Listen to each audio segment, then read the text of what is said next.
Hello, my AMST 340 students. This is Professor Donald Earl Collins coming to you for week 8. We don't have any readings for this week. We do not have a formal class discussion this week. We don't have anything due this week. So yay, yay, yay, yay. I don't have to grade anything. Not that I've been grading anything in this class anyway, but yay. So anyway, I've been reading your reflections. They're great. I'm glad. People are learning a lot of different things. It's great.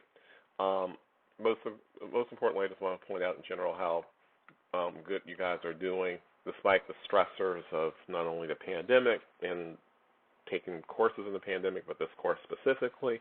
You know, it's the first time that I've put all these different elements together in this course, and then you add to it the whole issue around, trying to do the CBL component, trying to find an organization to work with in the middle of the pandemic, where you're doing pretty much, if not all the work, most of the work virtually and so on and so forth. And then you throw, research assignments and all that other stuff in there. So in general, I'm very happy with what I've seen so far. You might not necessarily think that I'm happy if you're looking at all my commentary about your papers and your proposals and other things, but I actually am. I really am. So I just want to remind you a couple of things. That's what this video is for, just reminders. One is I need your midterm self-assessments. I need you to get those done between now and the end of week 10. That does not just mean filling out the form and sending it back to me via email, and definitely do that. But it also means that you take some time to meet with me. If you fill it out, it's basically a 10 to 15 minute discussion about what you wrote and me picking your brain as to what else you'd like to see in the class, right? How you think you're doing, that sort of thing, and me sort of commenting on. So please do that. This week is a really good week to do it because you don't have anything due. You're supposed to be working on solidifying the aspects of what you propose to do as a research project this week and next week. So that's really your main focus. I mean, you do have some readings to do for week 9, but it's not week 9 yet. It's week 8. So you've got a full week to not read anything, really, if you don't want to, other than stuff that's related to your project. So if you are having trouble finding an organization, an entity, a school district, a foundation, whatever, to work with, and it's gotten to the point where you don't have any ideas, contact me. I might have a few. I might not have any. I mean, your project might be so unique, and there are quite a few of you who are doing rather unique things. I don't have a suggestion. But I can help you think through what else to do, where else to go. Maybe you should even do another project, in this case may be, if it turns out that the elements just aren't gelling together at all. So don't feel like you're alone in all of this. That is all to say that basically, other than Wednesday, and Wednesday's not a good day because I teach another class on Wednesdays. And by the way, I have to, just as an aside, I also teach at University of Maryland University College, which is now known as University of Maryland Global Campus. And I have a course in historical methods that starts there week 9. Our week 9 is their week 1. And so that means my time is even more squeezed for the next several weeks after this week in terms of meetings. So if we could meet week 8, and maybe at the latest early week 9, that would be great. But in general, I do teach another class on Wednesdays, mid-morning into early afternoon. There's basically a 2.5-hour period where I'm basically focused on that other class. So outside of that, we can meet Mondays, Tuesdays, Thursdays, Monday, Tuesdays, Thursdays, and Fridays during working hours, reasonably between, say, 10:30 and 4 o'clock. Between, not after, right? If it's after, you're going to have to ask me, right? Like if you want to meet with 4:30 on Thursday, that'll probably be fine because I teach, less than an hour before I teach, you guys. So that's fine. If we need to meet Saturdays or Sundays, it depends. I can probably do Saturdays mid-morning to early afternoon. Sundays I'd like to keep free because it's one of my few days I actually get to sort of not do any teaching or writing or anything else. So, it has to be, let's put it this way. I'd prefer not to meet on Sundays. How's that? So there's a lot of time in there to try to do these. I've already done essentially two, right? I've met with two of you already and talked about where you are in class so far. So I'd like to get the rest of them out of the way.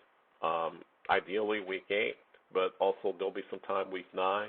Week 10 is where things start to get kind of crunched because I will be teaching 3 classes at that point, and I will not have enough time between the 3 of them to just meet any old time. So I might even have to come up with a schedule for when you guys can meet with me at that point. I'm not sure yet. We'll see. But that's just one thing. The other thing I wanted to sort of bring up in terms of where we are in the course and what we need to be doing in this course, of course, is your projects. And feel free to send me not emails anytime, but if you specifically want to talk about aspects of your project in terms of, hey, I need to figure out what else to do, to set up, background material for this thing, right? I would say the first level of order thing before you even contact me is to look at the syllabus. The syllabus might not cover everything. It might not specifically cover Aboriginal practices in terms of collective education, that kind of thing. It's not going to cover something that specifically. But given the nature of this course, I spent a lot of time figuring out what books and what articles would be best suited for this course. And so that's the reason why there's a supplemental reading list. It's literally about 4 pages, 3 or 4 pages worth of books and articles listed around all these different topics that most of you are doing some work on. And for those of you who might not be able to find anything specific, well, good. That means your thing is pretty unique.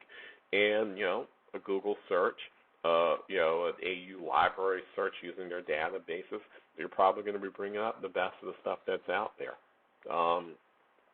So if you find someone who's an expert and who's written multiple articles, then I would say go with that person. That's great.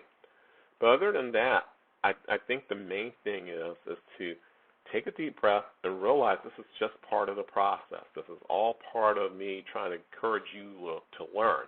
Not to get a good grade, not to get an A. I mean, that will all sort itself out in the final analysis anyway, right? You do all the work, and we look at your work and we're going to, sort of evaluate it together. But you'll all be fine in that regard. So it's more about your learning. And I keep saying that until all of you really believe it's about your learning, because there's no tricks here. I'm not trying to trick you guys. I'm trying to make my life easier too.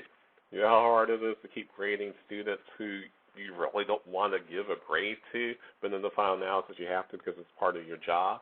And then you realize that the students don't really care about your class. They care about getting an A from you, and that's all they care about. That makes me feel pretty useless as an instructor and a facilitator of ideas. So this is about putting that aside so that you can do the other stuff. So don't worry about if you don't have everything perfect for your first draft that's due in a couple of weeks, right? Don't worry about that. Don't worry about if you don't have the exact organization lined up. I know this is the CBL component for this class, and I want you to meet that as much as you possibly can. But I also realize that we're in a pandemic. This is the first time I'm teaching this class. And in the final analysis, I'm the backstop here between you and the community-based learning office at AU. They don't like the way I'm doing things, then fine. They don't like the way I'm doing things. They're not teaching the class. They're not on the ground dealing with it, right? If it were up to them, all you would be doing work on something DC related, right? Because that's all they know. So, for better or for worse, this is part of what we've got to work with. But I want you to relax about it. I will deal with some when the moment and time comes. So anyway, that's pretty much it. Just wanted to give you that for this week. Hopefully I hear from you guys. Email me, set up some Zoom times to talk. Get your midterm self-assessments back, and enjoy a more relaxed, if still busy week.